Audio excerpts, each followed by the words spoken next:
Hey, everybody, what is happening? It is Sunday, the 28th of March, and this is SITREP 63.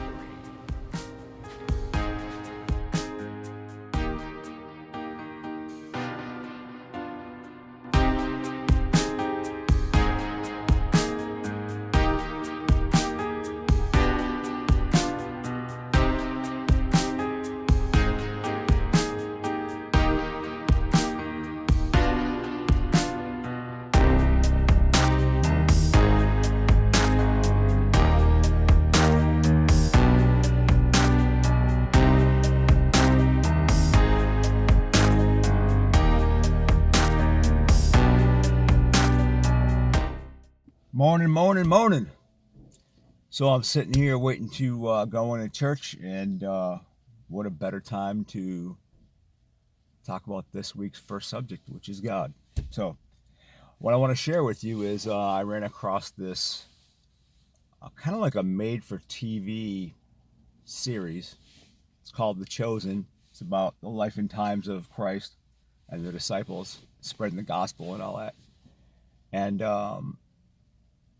the cool thing is the first season is done. That's what I watched. 8 episodes, all a half hour to 45 minutes long, something like that. I think there are commercials in it. But it's not the typical like Hollywood kind of God stuff. It was actually very well done, I think. And the best news, or better news, is they have plans for 9 seasons. And season 2 was just completed filming last week, and the first episode is going to air on Easter Sunday, which is coming up here pretty quick. So I would encourage you, if you're bored or whatever, you're looking to get your God on a little bit, check out The Chosen. It's a pretty cool little mini series. So that's just a quick snippet on God's behalf this week. All right, so health-wise, things are going pretty good, I gotta say. I think the Keytruda is working. To be honest with you, I feel pretty good. I mean, I had a weird thing going on. I had some hip pain this past week, and I decided I would try and adjust the stiffness of our bed. We have a number bed, right? I keep my side kind of high. I think my number's like 65. So I dropped it down to like 45, and the next couple of days I had bad hip pain. I couldn't figure it out. I mean, just real tender to the touch. Like I had an area that was probably, I don't know, maybe 6 inches long. That was tender, really tender to the touch. And but then it kind of dawned on me, right? So when you're laying on top of the bed, and then you loosen the bed up, well, you sink down into the bed, and now I think the bed was making contact with my hip. And I sleep on that side of my body quite a bit, right? Because this is my sore side, and the hip problem is on the other side. So I try to sleep on my left side quite a bit. And so I think that irritated, the muscle tissue above my hip bone. And then when I, dropped the pressure on the bed, obviously was put a lot of pressure on it. So I have another PET scan scheduled for 19 April. And that's, how long was that since the last one? 30 days, is it? Or 90 still? And my right ear thing, hey, this is an ongoing saga. If you guys have been following me, since right after the surgery last April, I've been having issues with this ear. So I went through the whole amoxicillin regimen and sent a message to my doc telling her that it didn't feel like it's made any difference to this point. And what she came back with was she wants me to continue on Flonase to keep draining liquid out of my nasal passages, my sinuses. And I'm on some other liquid, a tussin, anti-mucus medicine. She wants me to keep that up for 8 weeks. And then after that, I'll go in for an audiogram to check and see if I can, what it looks like on the inside of my ear, and we'll go from there. So, but other than that, I'll tell you, pains have been coming and going. My lung capacity increases, decreases, But generally speaking, other than the pain in my back, I feel pretty good. I can't complain at all. I mean, it's all things considered, I'm doing pretty well. On to the house. So the fence, the fence saga continues. So here, I'll show you this real quick.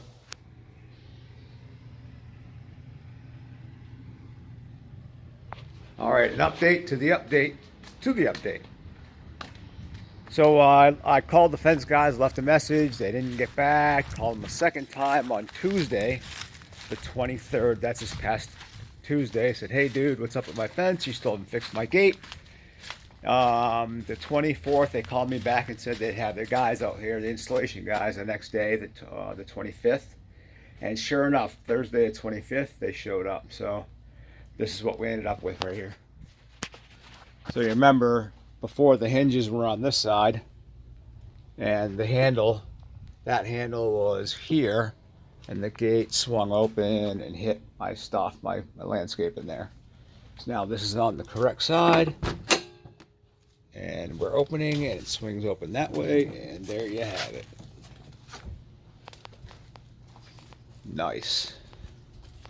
So I haven't looked those over too closely since they left, but everything looks, yep, everything looks good. It's solid. So before I had this stuff, I had my ladder hanging up on the side of the fence, but again, his fence was old wood, you just screw right into it. I'm not going to do that on his vinyl. So I need a way to hang this stuff. If anybody has any ideas, I mean, I guess I could probably get those hangers that kind of go over like this, down and then out and sit out like that. You can sit it onto. I'm gonna ask him to see if he would have any issue with me doing that. Any other ideas, let me know. But yeah, guys, that's it.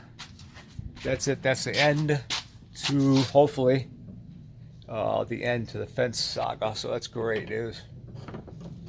I'm so happy to put that one to bed. Trust me. All right. Medical marijuana. So I tried it. I went to the dispensary. It was, when I first pulled up, there was a bunch of cars there, and it's a little standalone building. I'm like, oh man, this is gonna be, I was hoping to get in and get out, but actually it was painless. I mean, you go up front, they check your email from the state saying that you're authorized to dispense.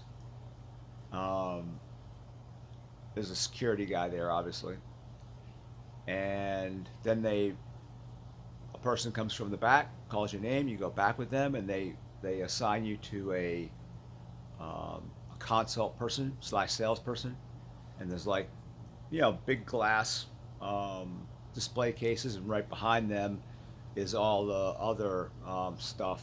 They have merch, they got all kinds of stuff on the walls, and then there's some in the case in front of them. And off to my left and my right, there was 2 more stations, and then to my rear, there was another one. So they had 4 going, which made it a little bit difficult to hear. I can't hear very well to start with, so but we got through it. I mean, as a younger kid, at some point I had to stop him. I mean, I was like, can you slow down a little bit? I mean, this kid was like wired. I'm like, maybe you need some of this stuff. He's like, oh, I need it, but they won't let me vape at work or whatever. I'm like, I don't mean it like that, man. I'm like, can you just relax a little bit? Oh man, he was going a mile a minute, man.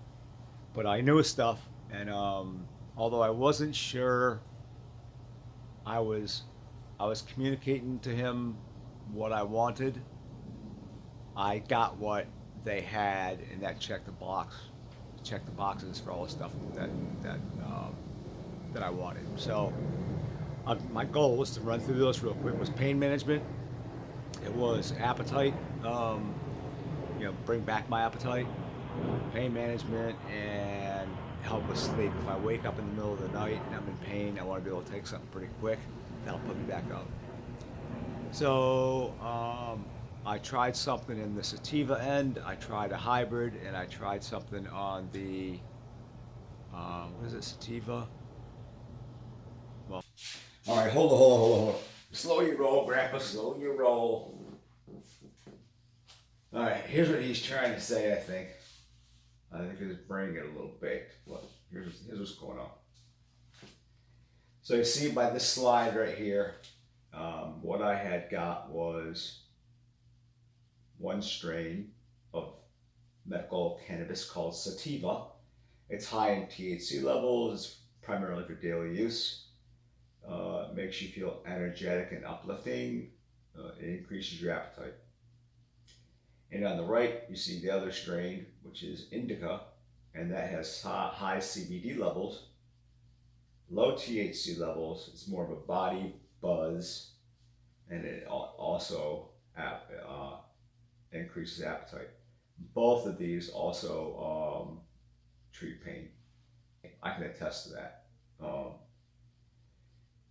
For about the 6 to 8 hours, I felt effects. I think about 6 hours, I was pretty much free of pain while I was sitting stationary.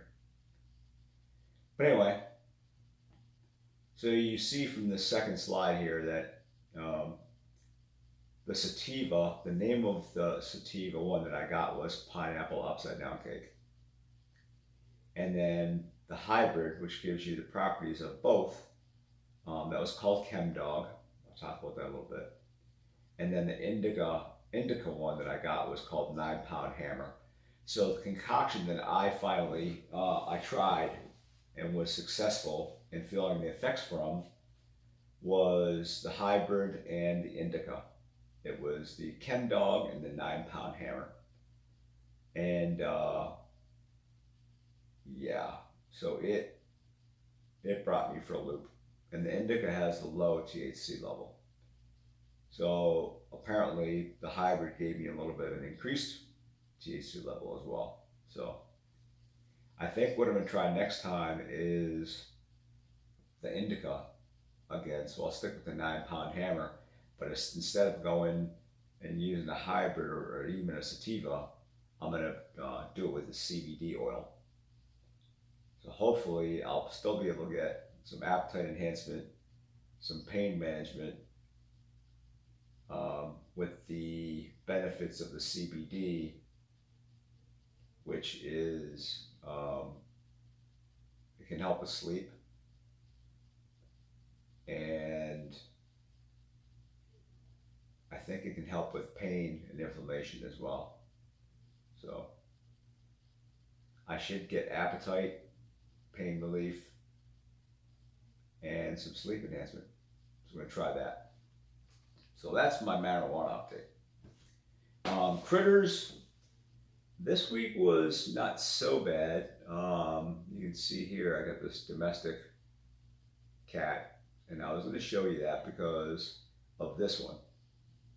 So we have a fox and a cat, obviously occupying the same battle space. I was thinking that's probably not a good thing, but since I thought that, I did a little research a couple minutes ago and found out that foxes generally do not go after domestic house cats. If they get hungry and the opportunity presents itself, they may go after kittens. But generally speaking, an adult, cat that has the ability to defend itself, a fox will go after it. So there's that.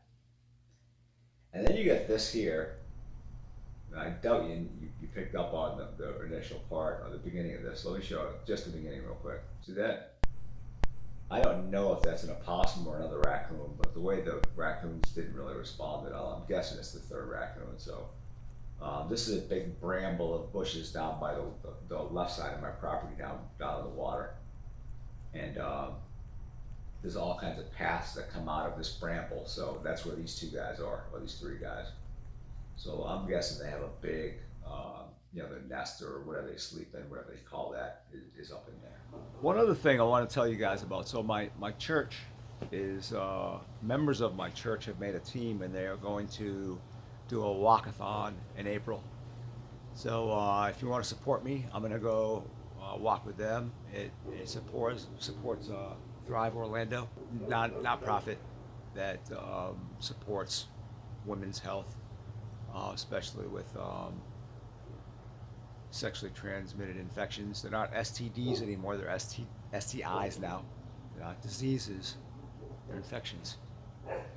But they help young women that have gotten pregnant, going to give them counseling as far as abortion, not doing it. I support that. So if you want to support me, I'll put a link in the description box below. You can go to my page and you can make contributions right there. You don't have to send a check or anything. You can do it electronically right from that website, which is pretty sweet. But I appreciate your support. Thank you. Last but not least, if you know somebody that has had a neck cancer, do us all a favor and share my website or my channel with them. If you right below me, let me see, you're looking at me this way, it should be down on this side. Yeah, right down here should be a share button. Click that, and then you can click send it via email, text message, wherever you want to do. But pass it around. They might get some information off of this channel that will help them, eh? So I'm breaking a little bit of a sweat here. The clouds have built up. See how sunny it was when I first came out. Now it's looking kind of cloudy. So I hope you guys have a great week. Take care of yourself. Take care of the loved ones around you, and we'll see you next week. All right? Bye.